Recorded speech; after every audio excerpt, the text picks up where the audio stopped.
The raw emotion of coming back It's so good. to nothing. That was our kitchen.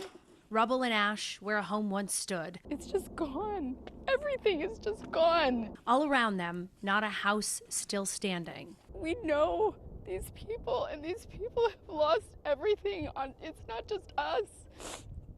It's everybody, and it's so awful. Kevin and Anne Marie Pazmino renovated their modest Altadena home with their own hands, working nights and weekends. Every inch was a part of us. To turn it into a sanctuary for their two children, 10-year-old Lucille and 4-year-old Joaquin. We were dreaming big, and we were living within our means in a very, very tight fashion. The Eaton fire consumed that dream and all the savings the Pazminos had put into it. We've only been given 3 months pause on our mortgage.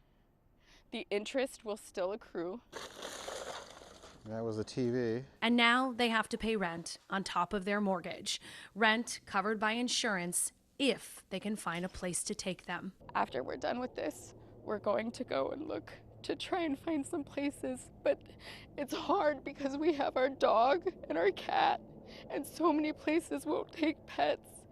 And we have to stay close because of our kids' school. And these rentals literally cost twice as more than my mortgage. What? And the Pazminos are finding what the insurance will pay is not enough to get their foot in the door, as thousands compete for temporary housing. It's the plight thousands of fire victims are now facing. The fires didn't just take their homes, it took their financial stability. We've lost this house, and we don't think that we'll ever be able to be in a house again. While the Pazminos know their home is no longer standing, many are still unable to see the status of their property. Insurance experts say that shouldn't stop people from filing a claim anyway. It makes sense to file the claim right away, get in line, so to speak, because there are going to be waits for people to be able to get an adjuster assigned. There are a finite number of people that the carriers can do this with. Filing a claim will also open up immediate funds for fire victims. For example, if there's a total loss, the insurance carrier by law is supposed to give you 30% of whatever the personal property amount is just by writing a check. But that money, the Pazminos say, won't cover a lot of their expenses, like food and clothing. I didn't take anything for myself.